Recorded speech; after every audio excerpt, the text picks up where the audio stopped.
A Carta Roubada, de Edgar Allan Poe, entregue a você em formato audiolivro por Aventuras Audíveis. Em Paris, logo após o anoitecer, numa noite tempestuosa do outono de 18, eu estava desfrutando do duplo luxo da meditação e de uma espuma do mar, na companhia de meu amigo C. Auguste Dupin, em sua pequena biblioteca nos fundos do livro, armário, Altroisième, número 33, Rue du Not, Faubourg St.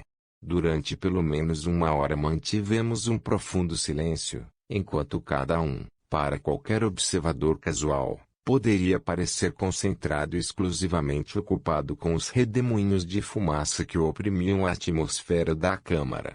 Quanto a mim, porém, eu estava discutindo mentalmente certos assuntos que haviam sido motivo de conversa entre nós mais cedo naquela noite. Refiro-me ao caso da Rua Morgue e ao mistério que envolveu o assassinato de Marie Roget.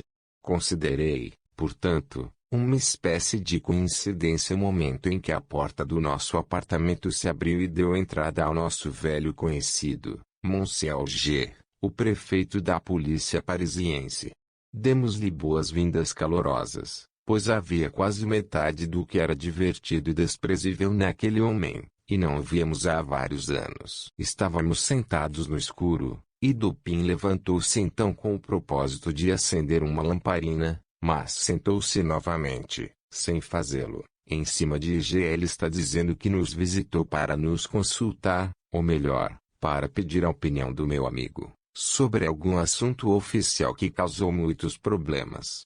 Se houver algum ponto que exija reflexão, observou Dupin, evitando acender o pavio, vamos examiná-lo com melhor propósito no escuro. Essa é outra de suas noções estranhas, disse o prefeito, que tinha o hábito de chamar de estranho tudo o que estava além de sua compreensão e, portanto, vivia em meio a uma legião absoluta de esquisitices.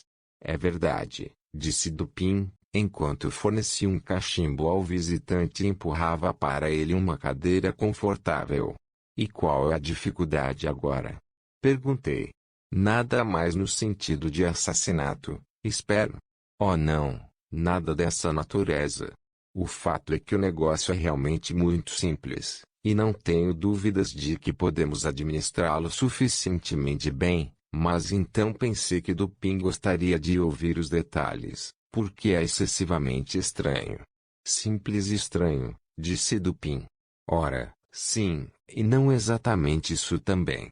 O fato é que todos nós ficamos bastante perplexos porque o assunto é tão simples e, ainda assim, nos deixa completamente perplexos. Talvez seja a própria simplicidade da coisa que o culpa, disse meu amigo. Que bobagem você fala! Respondeu o prefeito, rindo muito. Talvez o mistério seja um pouco claro demais, disse Dupin. Oh, meu Deus! Quem já ouviu falar de tal ideia? Um pouco egocêntrico demais, evidente. Ah, ah, ah, ah, ah, ah, ah, olá, ah, rugiu nosso visitante, profundamente divertido. Oh, Dupin, você ainda será minha morte. E qual é, afinal, o problema em questão? Perguntei. Ora, eu lhe direi, respondeu o prefeito, dando uma tragada longa, firme e contemplativa, e se acomodando em sua cadeira. Direi a você em poucas palavras, mas, antes de começar, deixe-me alertá-lo de que este é um caso que exige maior sigilo e que eu provavelmente perderia o cargo que agora ocupo, se soubesse que o confidenciei. Para ninguém. Prossiga, disse eu. Ou não, disse Dupin. Bem, então recebi informações pessoais, de uma pessoa muito importante, de que um certo documento de última importância foi roubado dos aposentos reais. O indivíduo que o roubou é conhecido, sem dúvida, ele foi visto levando-o. Sabe-se, também, que ainda permanece em sua posse. Como isso é conhecido? Perguntou Dupin. Isso é claramente inferido, respondeu o prefeito, da natureza do documento, e da não aparência de certos resultados que surgiriam imediatamente de sua saída da posse do ladrão, isto é, de seu emprego como ele deve planejar no final para empregá-lo. Seja um pouco mais explícito, eu disse. Bem, posso arriscar-me a dizer que o papel confere ao seu titular um certo poder num determinado setor onde esse poder é imensamente valioso. O prefeito gostava da hipocrisia e da diplomacia. Ainda não entendo muito bem, disse Dupin. Não? Pois bem, a divulgação do documento a uma terceira pessoa, que não terá nome, poria em causa a honra de uma personagem da mais elevada posição, e este facto confere ao titular do documento uma ascendência sobre a ilustre personagem cuja honra e paz estão tão ameaçados.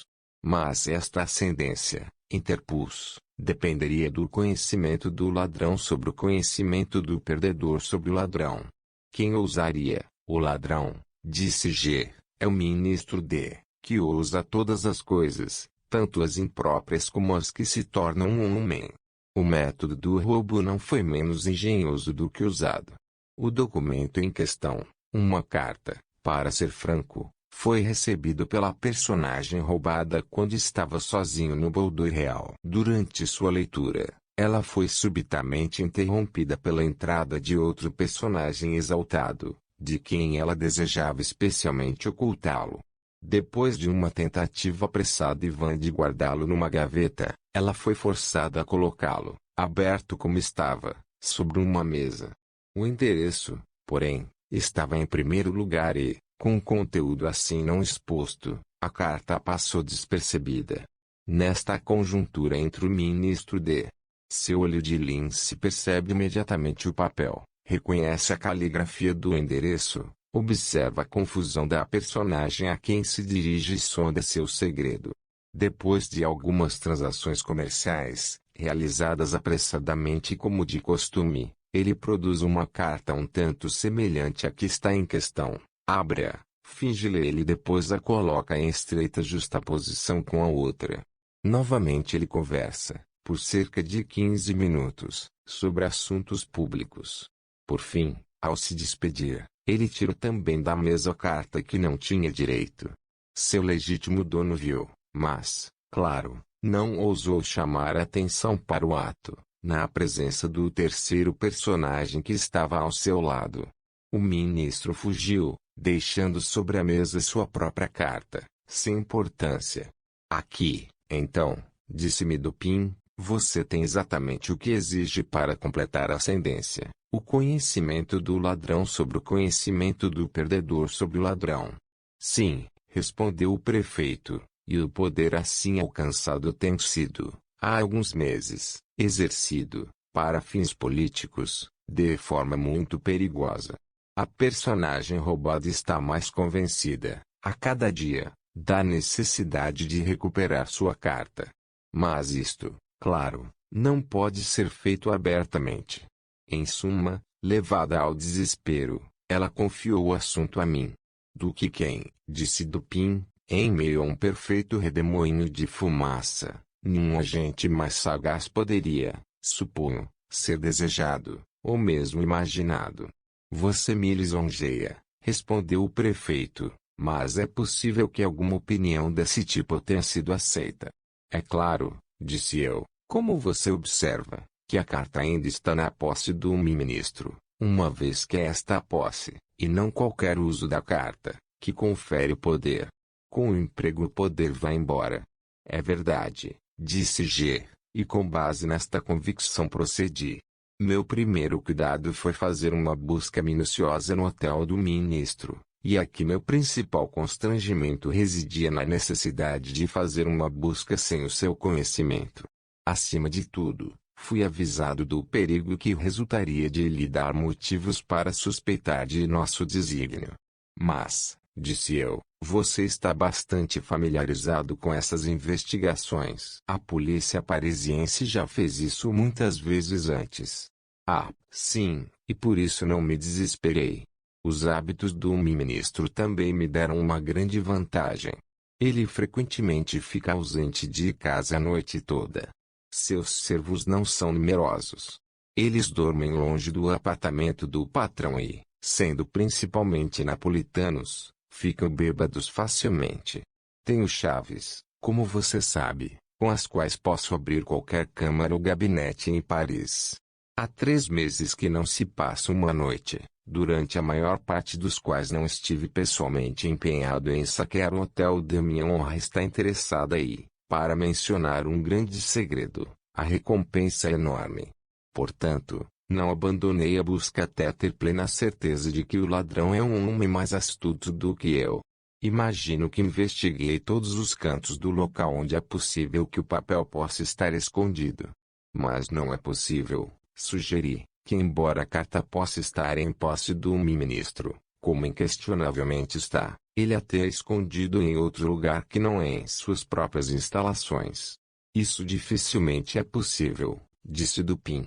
A atual condição peculiar dos assuntos na corte, e especialmente daquelas intrigas nas quais é conhecido por estar envolvido, tornaria a disponibilidade instantânea do documento, sua suscetibilidade de ser produzido a qualquer momento, um ponto de quase igual importância com sua posse. Sua suscetibilidade de ser produzida, disse eu. Isso quer dizer, de ser destruído, disse Dupin. É verdade, observei, o papel está claramente no local. Quanto a estar na pessoa do ministro, podemos considerar isso fora de questão. Inteiramente, disse o prefeito.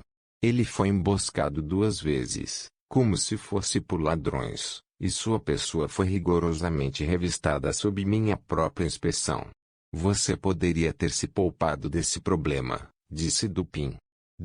Presumo, não é de todo tolo e, se não, deve ter previsto essas investidas, como é natural. Não é totalmente um tolo, disse G, mas ele é um poeta, o que considero ser apenas um passo de um tolo. É verdade, disse Dupin, depois de uma longa e pensativa cheirada de sua espuma do mar, embora eu mesmo tenha sido culpado de certos cachorros. Suponha que você detalhe, disse eu, os detalhes de sua pesquisa. O fato é que demoramos um pouco e procuramos em todos os lugares. Tenho longa experiência nestes assuntos. Ocupei todo o prédio, cômodo por cômodo, dedicando as noites de uma semana inteira a cada um. Examinamos, primeiramente, o mobiliário de cada apartamento. Abrimos todas as gavetas possíveis e presumo que você saiba que, para um agente policial devidamente treinado, uma gaveta secreta é impossível. Qualquer homem é um idiota que permite que uma gaveta secreta lhe escape numa busca deste tipo. A coisa é tão clara. Há uma certa quantidade de volume, de espaço, a ser contabilizada em cada gabinete. Então temos regras precisas.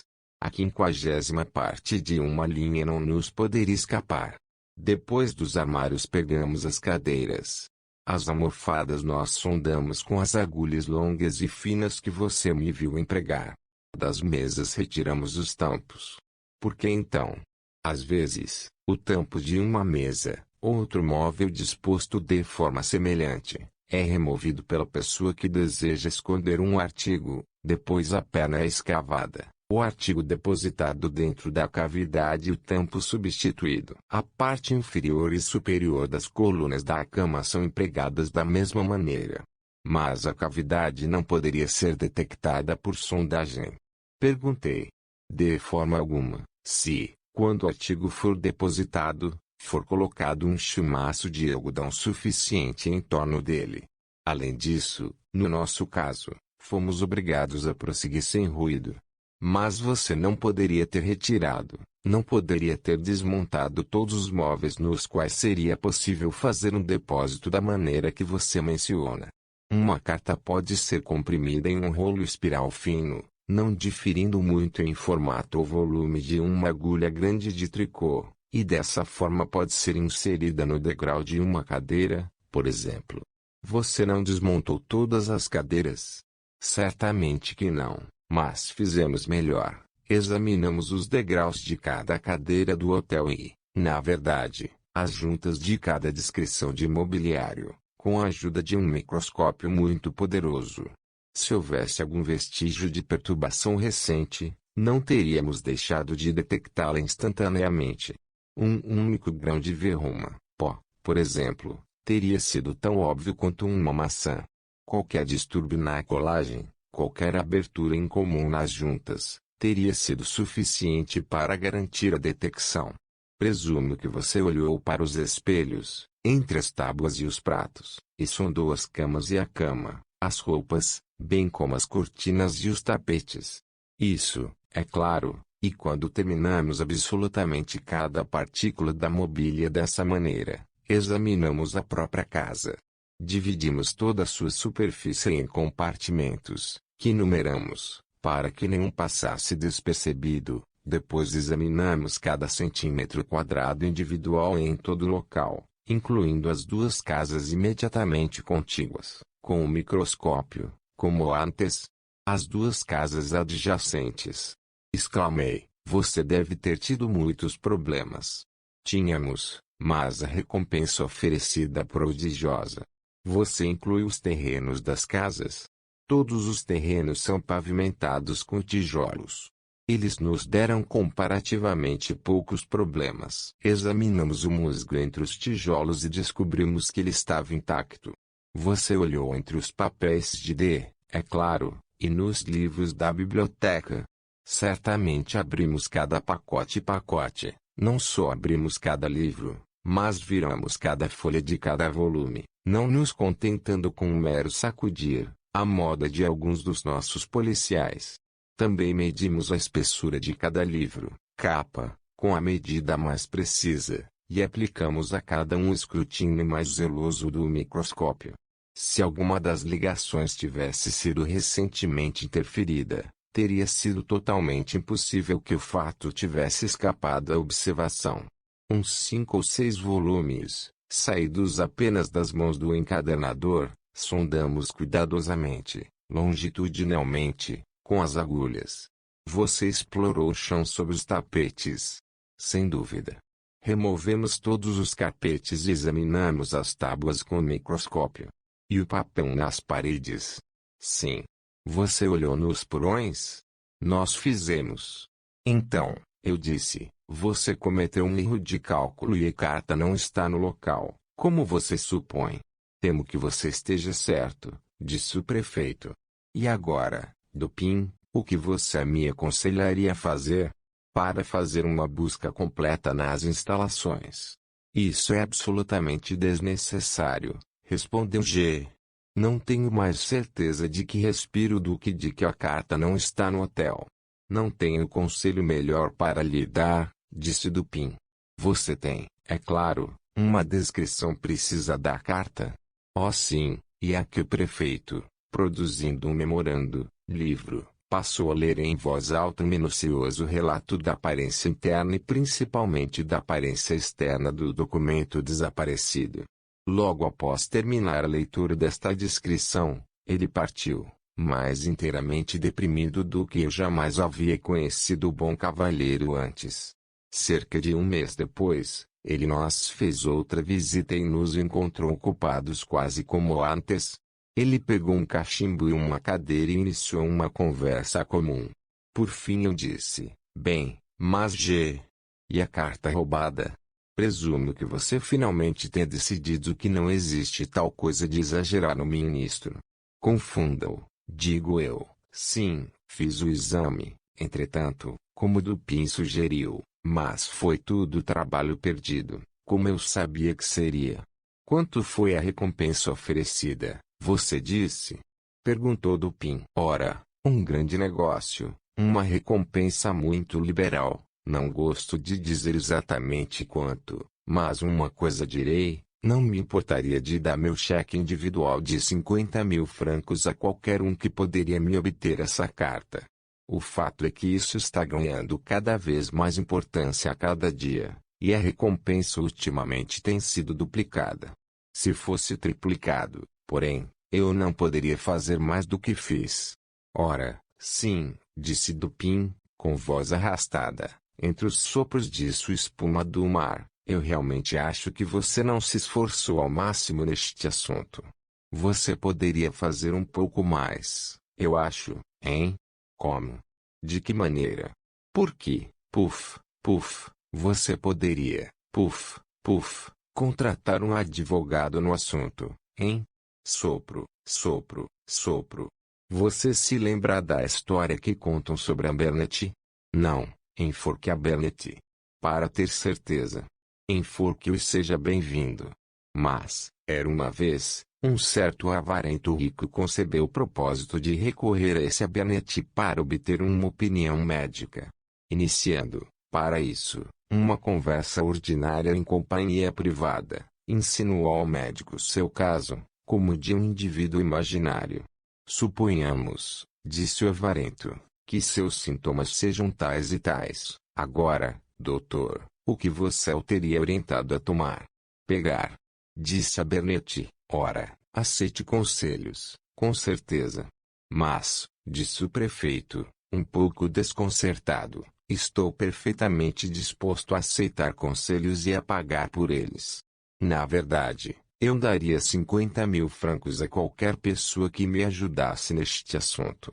Nesse caso, respondeu Dupin, abrindo uma gaveta e mostrando um talão de cheques, você pode muito bem me preencher um cheque no valor mencionado.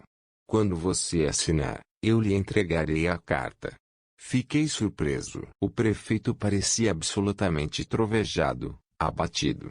Por alguns minutos ele permaneceu mudo e imóvel, olhando incrédulo para meu amigo com a boca aberta e os olhos que pareciam saltar das órbitas. Então, aparentemente se recuperando um pouco, pegou uma caneta e, após várias pausas e olhares vagos, finalmente encheu e assinou um cheque de 50.000 francos e entregou-o por cima da mesa do Pin. Este examinou-o cuidadosamente e guardou no bolso, livro. Depois, destrancando uma escrivaninha, tirou de lá uma carta e entregou-a ao prefeito. Este funcionário agarrou-o numa perfeita agonia de alegria, abriu-o com a mão trêmula, lançou um rápido olhar para o seu conteúdo e então, lutando e lutando até a porta, saiu correndo sem cerimônia do quarto e da casa, sem ter pronunciado uma sílaba já que Dupin havia solicitado que lhe preenchesse o cheque. Depois que ele saiu, meu amigo deu algumas explicações. A polícia parisiense, disse ele, é extremamente hábil à sua maneira. Eles são perseverantes, engenhosos, astutos e totalmente versados no conhecimento que seus deveres parecem exigir principalmente. Assim, quando Genus detalhou seu modo de revistar as instalações do Hotel D, senti total confiança em que ele havia feito uma investigação satisfatória, na medida em que seu trabalho se estendia. Até onde se estendeu o seu trabalho? Disse eu. Sim, disse Dupin. As medidas adotadas não foram apenas as melhores do gênero, mas executadas com absoluta perfeição. Se a carta tivesse sido depositada dentro do alcance da busca, esses sujeitos a teriam encontrado, sem sombra de dúvida. Eu apenas ri, mas ele parecia bastante sério em tudo o que disse. As medidas, então, continuou ele, foram boas em sua espécie e bem executadas. Seu defeito residia em serem inaplicáveis ao caso e ao homem. Um certo conjunto de recursos altamente engenhosos são, para o prefeito, uma espécie de leito de Procusto, ao qual ele adapta à força os seus desígnios. Mas ele erra perpetuamente por ser muito profundo ou muito superficial para o assunto em questão, e muitos estudantes raciocinam melhor do que ele. Conheci um de cerca de 8 anos de idade, cujo sucesso em adivinhar no jogo do par e do ímpar atraiu admiração universal. Este jogo é simples e é jogado com bolinhas de gude. Um jogador tem na mão vários desses brinquedos e pergunta ao outro se esse número é par ou ímpar. Se o palpite estiver certo, o adivinhador ganha um. Se errar, ele perde um. O menino a quem me refiro ganhou todas as bolinhas de gude da escola. É claro que ele tinha algum princípio de adivinhação, e isso consistia na mera observação e avaliação da astúcia de seus oponentes. Por exemplo, um simplório é seu oponente e, erguendo a mão fechada, pergunta, eles são pares ou ímpares? Nosso aluno responde, estranho, e perde, mas na segunda tentativa ele vence, pois então diz para si mesmo, o simplório esteve já na primeira tentativa, e sua quantidade de astúcia é apenas suficiente para fazê-lo tê-los. Ímpar na segunda, portanto, adivinharei estranho, Ele adivinha ímpar e vence. Agora, sendo um simplório um grau acima do primeiro, ele teria raciocinado assim: este sujeito acha que no primeiro caso eu achei estranho, e, no segundo, ele proporá a si mesmo, no primeiro impulso, uma variação simples do par ao ímpar, como fez o primeiro simplório, mas então o segundo pensamento sugerirá que esta é uma variação muito simples e finalmente, ele decidirá colocá-la par como antes. Vou, portanto, adivinhar, ele adivinha, e ganha. Agora, esse modo de raciocínio do estudante, a quem seus colegas chamavam de sortudo o que é, em última análise, é apenas, eu disse, uma identificação do intelecto do raciocinador com o do seu oponente. Disse Dupin, e, ao perguntar ao menino por que meios ele efetuou a identificação completa em que consistia seu sucesso, recebi a seguinte resposta: quando desejo descobrir quão sábio ou quão estúpido, ou quão bom ou quão perverso é alguém, ou quais são seus pensamentos no momento, eu moldo a expressão do meu rosto, tão precisamente quanto possível, de acordo com a expressão dele, e então espero para ver quais pensamentos ou sentimentos surgem em minha mente ou coração, como se combinasse ou correspondesse à expressão. Esta resposta do estudante está na base de toda a profundidade espúria que foi atribuída a Rochefoucauld, a La Bougive, a Maquiavel e a Campanella. E a identificação, eu disse, do intelecto do raciocinador com o de seu oponente depende, se bem entendi, da precisão com que o intelecto do oponente é medido. O seu valor prático depende disso, respondeu Dupin. E o prefeito e sua coorte falham com tanta frequência, primeiro, por falta dessa identificação, e, em segundo lugar, por uma medição, ou melhor, por não medição, do intelecto com o qual estão envolvidos. Consideram apenas as suas próprias ideias de engenhosidade e, ao procurarem algo oculto, alertam apenas para os modos pelos quais o teriam escondido. Eles estão certos nisso. Sua própria engenhosidade é um representante fiel daquela da massa, mas quando a astúcia do criminoso individual é de caráter diferente da sua, o criminoso os frustra, é claro. Isso sempre acontece quando está acima do seu e, muito comumente, quando está abaixo. Eles não têm nenhuma variação de princípio em suas investigações, na melhor das hipóteses, quando instados por alguma emergência incomum. Por alguma recompensa extraordinária, eles ampliam ou exageram seus antigos modos de prática, sem tocar em seus princípios. O que, por exemplo, neste caso de D, foi feito para variar o princípio de ação. O que é todo esse tédio, e sondagem, e escrutínio com microscópio e divisão da superfície do edifício em centímetros quadrados registrados, o que é tudo isso senão um exagero da aplicação de um princípio ou conjunto de princípios de pesquisa, que se baseiam num único conjunto de noções relativas à engenhosidade humana, às quais o prefeito, na longa rotina de seu dever, está acostumado. Você não vê que ele tomou como certo que todos os homens escondem uma carta, não exatamente em um buraco perfurado em uma cadeira, perna, mas, pelo menos, em algum buraco ou canto fora do caminho. Sugerido pelo mesmo teor de pensamento que incitaria um homem a esconder uma carta em uma verruma, buraco feito em uma cadeira, perna. E você não vê também que tais recantos rebuscados para ocultação são adaptados apenas para ocasiões comuns, e seriam adotados apenas por intelectos comuns, pois, em todos os casos de ocultação, uma eliminação do artigo oculto, uma eliminação dele nesta maneira rebuscada é, em primeira instância, presumível e presumida e, portanto, sua descoberta depende, não da perspicácia, mas totalmente do mero cuidado, paciência e determinação dos buscadores, e quando o caso é de importância, ou, o que equivale a mesma coisa aos olhos políticos, quando a recompensa é de magnitude, nunca se soube que as qualidades em questão falhassem. Você agora entenderá o que eu quis dizer ao sugerir que, Se a carta roubada tivesse sido escondida em algum lugar dentro dos limites do exame do prefeito, em outras palavras, se o princípio de sua ocultação estivesse compreendido dentro dos princípios do prefeito, sua descoberta teria sido um assunto totalmente fora de questão.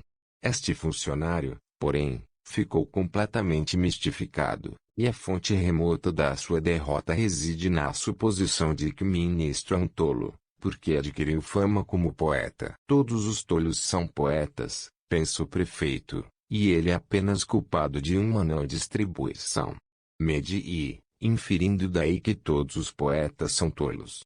Mas este é realmente o poeta? Perguntei.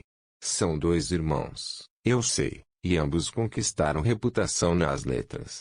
Acredito que o ministro tenha escrito com sabedoria sobre o cálculo diferencial. Ele é um matemático e não um poeta. Você está enganado, eu o conheço bem, ele é as duas coisas. Como poeta e matemático, ele raciocinaria bem, como mero matemático, não poderia ter raciocinado de forma alguma e, portanto, estaria à mercê do prefeito. Você me surpreende, eu disse, com essas opiniões, que foram contraditas pela voz do mundo. Você não pretende desprezar a ideia bem digerida de séculos. A razão matemática tem sido considerada há muito tempo como a razão por excelência. Apóstrofo e apare apóstrofo, respondeu Dupin, citando de Chamfort, que tutte idee publique, tutte convention resui omni sottise, car elia convenui ao plus grand nombre. Os matemáticos, garanto-lhe, fizeram o possível para promulgar o erro popular ao qual você alude, e que não deixa de ser um erro por ser promulgado como verdade. Com uma arte digna de uma causa melhor, por exemplo, insinuaram o termo análise na aplicação à álgebra. Os franceses são os criadores deste engano específico, mas se um termo tem alguma importância, se as palavras derivam algum valor da aplicabilidade, então a análise significa álgebra tanto quanto, em latim, ambitus implica ambição, religio religião hominex honesti um conjunto de homens honrados. Vejo que você tem uma briga em mãos, disse eu, com alguns dos algebristas de Paris, mas prossiga. Discuto a disponibilidade, e portanto o valor, daquela razão que é cultivada em qualquer forma especial que não seja abstratamente lógica. Discuto, em particular, a razão induzida pelo estudo matemático. A matemática é a ciência da forma e da quantidade. O raciocínio matemático é meramente lógica aplicada à observação da forma e da quantidade. O grande erro reside em supor que mesmo as verdades do que se chama álgebra pura são verdades abstratas ou gerais. E este erro é tão flagrante que estou confuso com a universalidade com que foi recebido. Axiomas matemáticos não são axiomas de verdade geral. O que é verdadeiro em relação à relação, à forma e à quantidade, é muitas vezes grosseiramente falso no que diz respeito à moral, por exemplo. Nesta última ciência é muitas vezes falso que as partes agregadas sejam iguais ao todo. Na química também o axioma falha. Na consideração do motivo falha, pois dois motivos, cada um com um determinado valor, não têm, necessariamente, um valor quando unidos, igual à soma dos seus valores separados. Existem inúmeras outras verdades matemáticas que são apenas verdades dentro dos limites da relação. Mas o matemático argumenta, a partir das suas verdades finitas, através do hábito, como se elas fossem de aplicabilidade absolutamente geral, tal como o mundo de facto as imaginem que sejam. Briand, em sua erudita mitologia, menciona uma fonte análoga de erro, quando diz que embora não se acredite nas fábulas pagãs, ainda assim nos esquecemos continuamente de nós mesmos e fazemos inferências a partir delas como realidades existentes. Com os algebristas, porém, que são eles próprios pagãos, as fábulas pagãs são acreditadas, e as inferências são feitas, não tanto por lapso de memória, mas por uma inexplicável confusão mental. Em suma, nunca encontrei um mero matemático em quem se pudesse confiar a partir de raízes iguais, ou alguém que não considerasse clandestinamente como ponto de sua fé que x2 mais px era absoluta e incondicionalmente igual a Q. Diga a um desses senhores, a título de experiência, por favor, que você acredita que podem ocorrer ocasiões em que x2 mais px não é totalmente igual a Q, e, depois de fazê-lo entender o que você quer dizer, saia do alcance dele como com a rapidez que for conveniente, pois, sem dúvida, ele tentará derrubá-lo. Quero dizer, continuou Dupin, enquanto eu apenas ri de suas últimas observações, que se um ministro não fosse mais do que um matemático, o prefeito não teria necessidade de me dar este cheque. Conheço, no entanto, como matemático e poeta, e as minhas medidas foram adaptadas à sua capacidade, com referência às circunstâncias que o rodeavam. Eu também o conhecia como um cortesão e um intrigante ousado. Tal homem, pensei, não poderia deixar de estar ciente dos modos comuns de ação policial. Ele não poderia ter deixado de antecipar, e os acontecimentos provaram que ele não deixou de antecipar, os ataques a que foi submetido.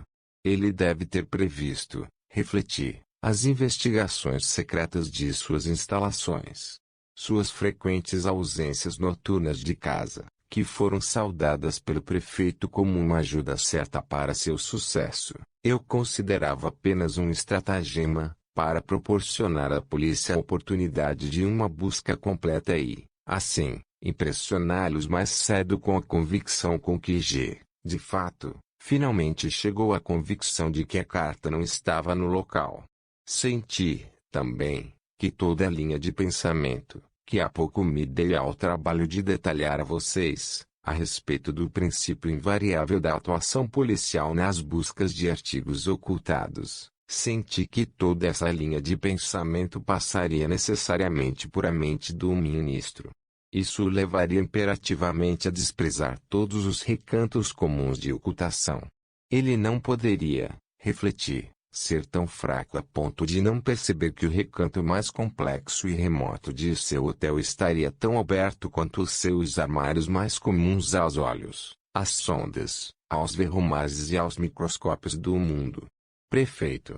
Percebi, em suma, que ele seria levado, naturalmente, à simplicidade, se não fosse deliberadamente induzido a isso por uma questão de escolha.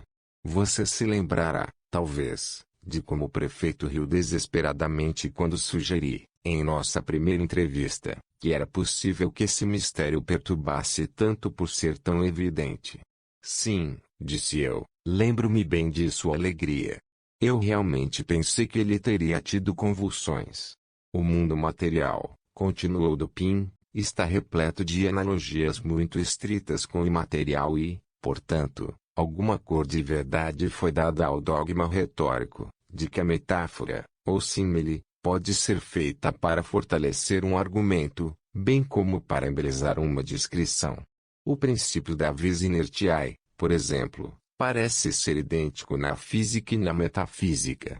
Não é mais verdade no primeiro caso que um corpo grande é posto em movimento com mais dificuldade do que um corpo menor, e que o seu momento subsequente é proporcional a essa dificuldade, do que no último caso, que intelectos de maior capacidade, embora mais vigorosos, mais constantes e mais agitados em seus movimentos do que aqueles de grau inferior, são ainda menos facilmente movidos e mais embaraçados e cheios de hesitação nos primeiros passos de seu progresso. Novamente, você já notou quais das placas de rua, acima das portas das lojas, são as que mais chamam a atenção?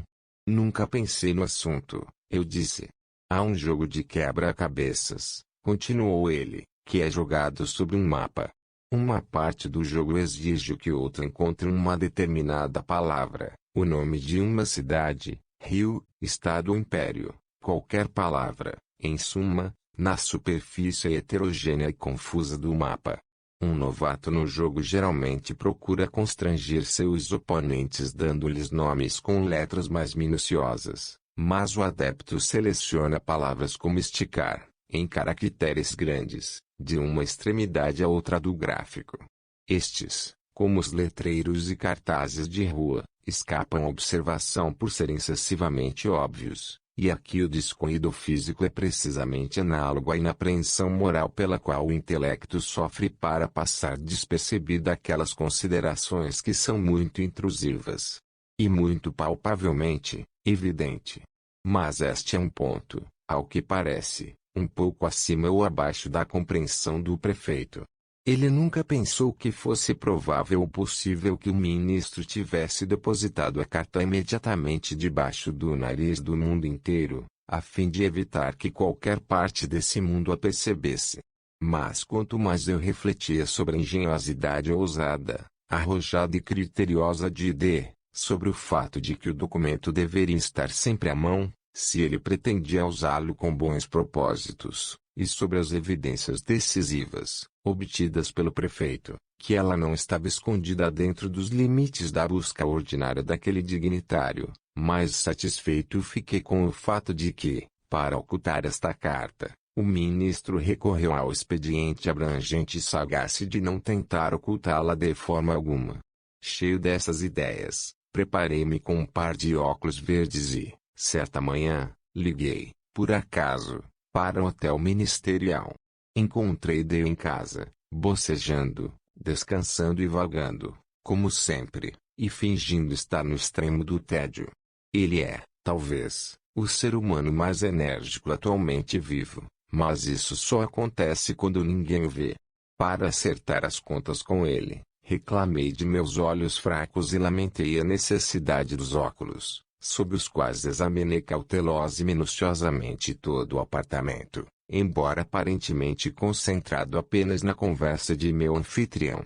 Prestei atenção especial a uma grande mesa de escrita perto da qual ele estava sentado, e sobre a qual jaziam confusamente algumas cartas diversas e outros papéis, com um ou dois instrumentos musicais e alguns livros. Aqui, porém, depois de um exame longo e muito deliberado, não vi nada que suscitasse suspeitas particulares. Por fim, meus olhos, ao percorrer o circuito da sala, caíram sobre um cartão truncado, de papelão, pendurado por uma fita azul suja, em uma pequena maçaneta de latão logo abaixo do meio da lareira, peça. Nessa estante, que tinha 3 ou 4 compartimentos, havia 5 ou 6 cartões de visita e uma carta solitária. Este último estava muito sujo e amassado. Estava quase rasgado ao meio, como se um plano, no primeiro caso, de rasgá-lo inteiramente como inútil, tivesse sido alterado ou mantido no segundo. Tinha um grande selo preto, ostentando a cifra D, de forma muito visível, e estava endereçado, em caligrafia feminina diminuta, ao próprio D, o ministro. Foi empurrado descuidadamente até, ao que parecia, com desprezo, para uma das divisões superiores da prateleira. Assim que olhei para esta carta, concluí que era aquela que eu estava procurando. Na verdade, era, ao que tudo indicava, radicalmente diferente daquele sobre o qual o prefeito nos lera uma descrição tão minuciosa. Aqui o selo era grande e preto, com a cifra D, ali era pequeno e vermelho, com as armas ducais da família S. Aqui o endereço, ao ministro, diminuto e feminino, ali a inscrição, a uma certa personagem real, era marcadamente ousada e decidida, só o tamanho formava um ponto de correspondência. Mas, então, a radicalidade dessas diferenças, que era excessiva, a sujeira, o estado sujo e rasgado do papel, tão inconsistente com os verdadeiros hábitos metódicos de ID, e tão sugestivo de um desígnio para iludir o observador em uma ideia da inutilidade do documento. Estas coisas, juntamente com a situação intrusiva deste documento, plena vista de cada visitante, e portanto exatamente de acordo com as conclusões a que tinha chegado anteriormente, estas coisas, digo, corroboraram fortemente a suspeita, naquele que veio com a intenção de suspeitar. Prolongei minha visita o máximo possível e, embora mantivesse uma discussão muito animada com o ministro sobre um assunto que eu sabia muito bem que nunca deixara de interessá-lo e citá-lo, mantive minha atenção realmente fixada na carta. Nesse exame, Guardei na memória sua aparência externa e disposição na prateleira, e também cheguei, por fim, a uma descoberta que pôs fim a qualquer dúvida trivial que eu pudesse ter alimentado. Ao examinar as bordas do papel, observei que estavam mais desgastadas do que parecia necessário. Apresentavam um aspecto quebrado que se manifesta quando um papel rígido, uma vez dobrado e prensado com uma pasta, é redobrado no sentido inverso, nas mesmas dobras ou bordas que formaram a dobra original. Esta descoberta foi suficiente. Ficou claro para mim que a carta havia sido virada, como uma luva, do avesso, redirigida e reselada. Dei bom dia ao ministro e parti imediatamente, deixando uma caixa de rapé de ouro sobre a mesa. Na manhã seguinte pedi a caixa de rapé, quando retomamos, com bastante entusiasmo, a conversa do dia anterior. Enquanto estavam assim ocupados, porém, um estrondo alto, como de uma pistola, foi ouvido imediatamente abaixo das janelas do hotel, e foi sucedido por uma série de gritos de medo e pelos gritos de uma multidão aterrorizada. D. correu até uma janela, abriu-a e olhou para fora. Nesse interim, fui até o porta-cartões, peguei a carta, coloquei-a no bolso e substituí-a por um fac símile, no que diz respeito aos externos, que havia preparado cuidadosamente em meus alojamentos, imitando cifra, muito prontamente, por meio de um selo formado por pão. A agitação na rua foi ocasionada pelo comportamento frenético de um homem armado de mosquete. Ele havia disparado entre uma multidão de mulheres e crianças. Provou-se, porém, que ele estava sem bola, e o sujeito foi levado a seguir seu caminho como lunático ou bêbado. Depois que ele saiu, veio da janela, para onde eu segui imediatamente após ter o objeto à vista. Logo depois me despedi dele. O pretenso lunático era um homem que eu pagava. Mas que propósito você teve? Perguntei, ao substituir a carta por um fac símile. Não teria sido melhor, na primeira visita, agarrá-lo abertamente e partir? Respondeu Dupin, é um homem desesperado e corajoso. Seu hotel também não deixa de ter atendentes dedicados aos seus interesses. Se eu tivesse feito a tentativa selvagem que você sugere, talvez nunca tivesse deixado a presença ministerial com vida. A boa gente de Paris talvez nunca mais tenha ouvido falar de mim. Mas eu tinha um objetivo além dessas considerações. Você conhece minhas pretensões políticas. Neste assunto, atuo como partidário da senhora em causa. Há 18 meses que o ministro a mantém em seu poder. Ela agora o tem em seu poder, pois, sem saber que a carta não está em sua posse, ele procederá com suas cobranças como se as tivesse. Assim, ele irá inevitavelmente comprometer-se, de imediato, com a sua destruição política. A sua queda também não será mais precipitada do que estranha. É muito bom falar do facilis descensus averni, mas em todos os tipos de escalada, como disse Catalani sobre o canto, é muito mais fácil subir do que descer. No presente caso, não tenho simpatia, pelo menos nenhuma piedade, por quem desce. Ele é aquele monstro horrendum, um homem de gênio sem princípios. Confesso, porém, que gostaria muito de conhecer o caráter preciso de seus pensamentos, quando, desafiado por aquela a quem o prefeito chama de certa personagem, ele se vê obrigado a abrir a carta que lhe deixei no cartão, prateleira. Como? Você colocou alguma coisa em particular nisso? Ora, não parecia totalmente certo deixar o interior em branco, isso teria sido um insulto. Em Viena, uma vez, me fez um mal, que eu disse a ele, muito bem, com humor, que deveria lembrar. Então, como eu sabia que ele sentiria alguma curiosidade em relação à identidade da pessoa que o havia enganado, achei uma pena não lhe dar nenhuma pista. Ele conhece bem meu miss, e eu apenas copiei no meio da folha em branco as palavras, apóstrofo, descende-se funeste. S. O né digne da tre, é digne de este. Eles podem ser encontrados no Atreia de Crebilon. O fim. Obrigado por ouvir um audiolivro de aventuras audíveis. Certifique-se de encontrar audiolivros mais divertidos no canal.